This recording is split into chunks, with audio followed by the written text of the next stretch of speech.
একে একে করে আমাদের ইন্ডাস্ট্রি শূন্য হয়ে যাচ্ছে।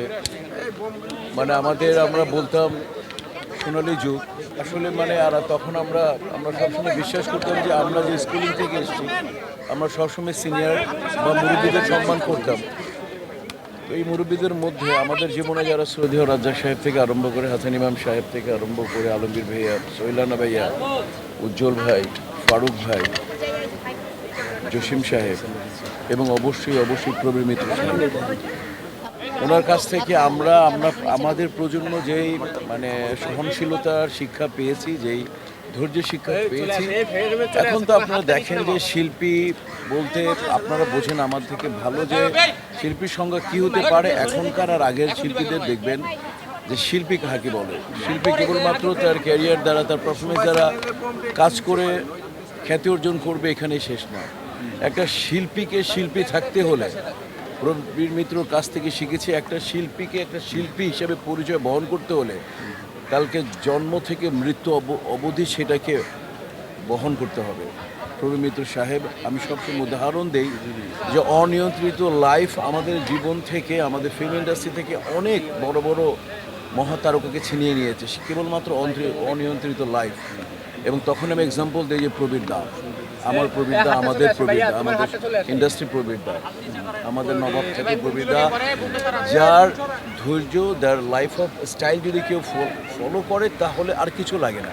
আমরা স্কুলিং পেয়েছি তার কাছ থেকে এবং ওনার মতো লোকও চলে গেছে।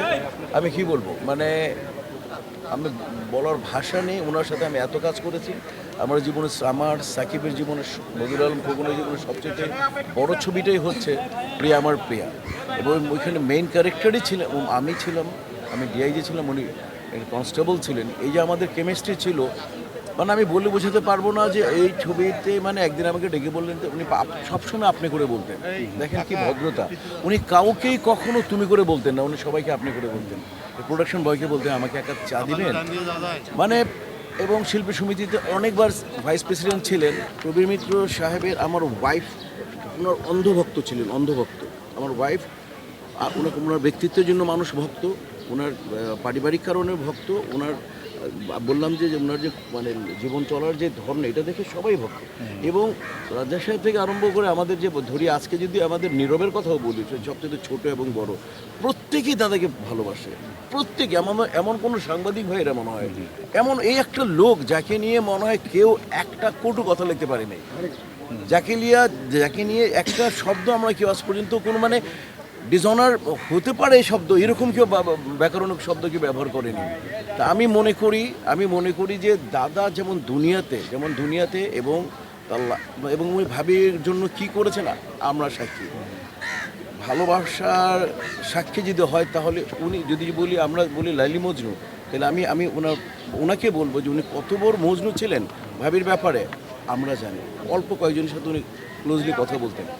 দাদা অবশ্যই আল্লাহ তাকে বেহেশতের অন্যতম জায়গায় স্থান দিবেন, আর তার ছেলে মেয়েগুলো যাতে এই তার বাবার এই মানে এই শোকটা যে সহ্য করে, সেই আল্লাহ তৌফিক দেখ, এই দোয়া করি।